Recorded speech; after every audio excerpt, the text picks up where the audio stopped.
नमस्कार मित्रों, भगवत चर्चा में एक बार फिर आप सबका स्वागत है। हम लोग भगवत गीता के 15वें अध्याय पुरुषोत्तम योग पे चर्चा कर रहे हैं। इस अध्याय में पांच पांच श्लोकों के 4 प्रकरण है। पांच पांच श्लोकों के 4 प्रकरण हैं। हम लोग तीसरे प्रकरण पे चर्चा कर रहे हैं। तीसरा प्रकरण ये 12 से लेके 15वें श्लोक तक है, 4 श्लोकों का। 16वें को ले लेते हैं तो 5 का ये एक युग्म बन जाता है। इस तीसरे युग्म में भगवान श्री कृष्ण ने उस परम सत्ता की विशिष्टता को बताया है प्रमुख रूप से, कि उस परम सत्ता का या उनका स्वयं का, क्योंकि वो खुद कहते हैं वासुदेवा सर्वम, मैं और मैं ही वासुदेव हूं। तो वासुदेव की क्या महत्ता है और क्या प्रभाव है, इसको विशेष रूप से बता रहे हैं इस तीसरे प्रकरण में। इस अध्याय का नाम पुरुषोत्तम योग इसलिए भी रखा है कि भगवान श्री कृष्ण कहते हैं कि जो कुछ भी है वो सब कुछ मैं ही हूं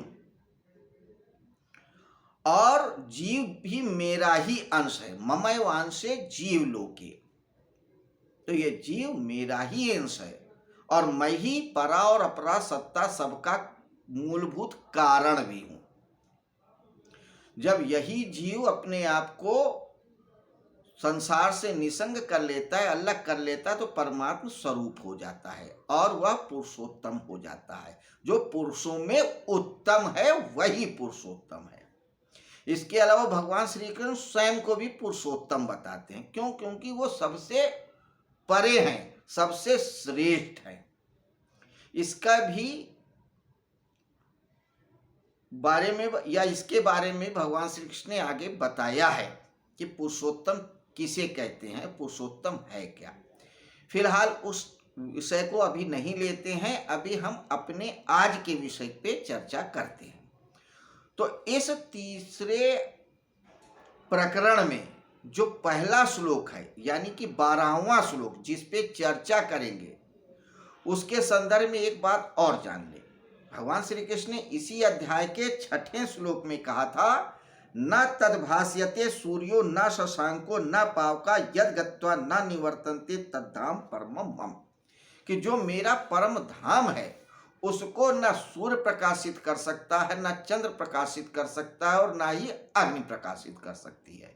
यानी कि रोशनी देने वाले कोई भी पदार्थ हो, सूर्य हो, चंद्र हो, अग्नि हो, वो उसको प्रकाशित नहीं कर सकते, क्योंकि वह अपने आप में स्वयं प्रकाशित है और अप्रकाशित भी है, जिसका अनुभव सिर्फ और सिर्फ ईश्वर की अनुकंपा से हो सकता है।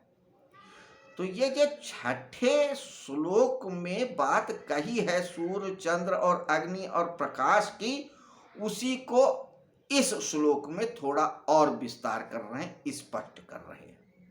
क्लियर हुई बात कि ये पुरुषोत्तम योग 20 अध्यायों का है, 5-5 श्लोकों के 4 प्रकरण है। तीसरे प्रकरण पे हम लोग चर्चा कर रहे हैं। इसमें पुरुष परमात्मा रूप से जब जुड़ जाता है तो पुरुषोत्तम हो जाता है, उसी की व्याख्या कही है।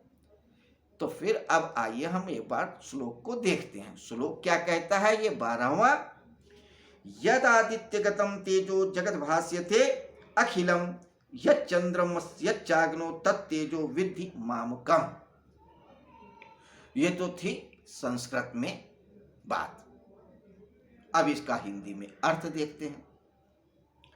हिंदी में अर्थ कहते हैं, सूर्य को प्राप्त हुआ, यदादित्य गतम, आदित्य मतलब सूर्य, जो सूर्य को प्राप्त हुआ है, जो तेज संपूर्ण जगत को प्रकाशित करता है। यानी वो तेज जो सूर्य को ही प्राप्त हुआ है, मतलब वो तेज जो सूर्य को मिला है और उस तेज से जिससे पूरे जगत को प्रकाशित कर रहा है। आप समझिए क्या कह रहे हैं। सूर्य जिसके पास इतना तेज है कि पूरे संसार को प्रकाशित कर सकता है, वह तेज जो चंद्रमा में है तथा जो तेज अग्नि में है, और जो तेज चंद्रमा में है, चंद्रमा भी जब फुल मून में हो तो चीजों को प्रकाशित करता है, तो चंद्रमा में भी जो रोशनी है और अग्नि में भी जो रोशनी है, कहने का तात्पर्य है कि अग्नि, सूर्य और चंद्र तीनों में जो प्रकाशित करने वाली शक्ति यानी जो तेज है वो मेरा ही जान।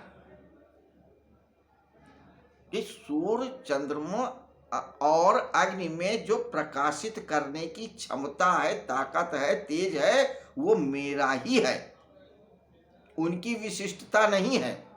सूर्य अपनी वजह से नहीं प्रकाशित कर रहा है चीजों को, चंद्रमा अपनी वजह से प्रकाशित नहीं कर रहा है, न शीतल कर रहा है, न अग्नि अपनी वजह से किसी चीज को प्रकाशित करती है। उनमें जो प्रकाशत्व का गुण है वो मेरी वजह से है, उस गुण को मेरा ही जान।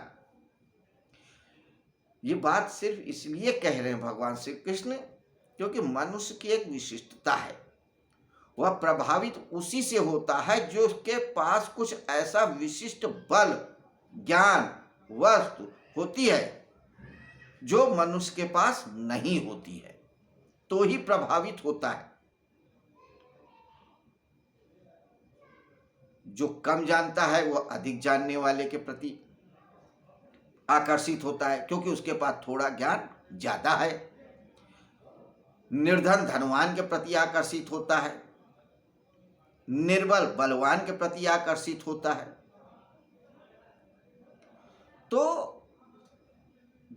जिसके पास प्रभाव ज्यादा होता है, वस्तु ज्यादा होता है, उसी से व्यक्ति प्रभावित होता है। तो भगवान श्री कृष्ण यही बता रहे हैं कि सूर्य, चंद्र और अग्नि जिससे तुम प्रभावित होते हो, जिनको तुम अपना देवता समझते हो, तुम जिनसे बहुत कुछ पाने की अपेक्षा रखते हो या जो तुमको बहुत कुछ देते हैं, उनके पास भी जो ताकत है वो मेरी ही हुई है, किसी और की दी हुई नहीं है।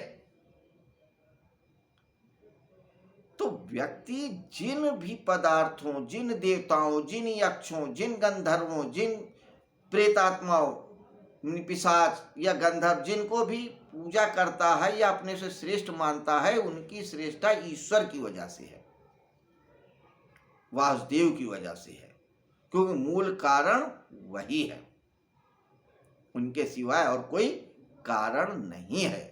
तो वासुदेवा सर्वम इस बात की पुष्टि कर रहे हैं या इस बात को बता रहे हैं भगवान श्री कृष्ण कि हे अर्जुन, तुम मत प्रभावित हो कि सूर्य बहुत ताकतवर है, चंद्र बहुत ताकतवर है, अग्नि बहुत ताकतवर, उनके पास बड़ी ऊर्जा है, तेज है, चीजों को प्रकाशित करने की क्षमता है।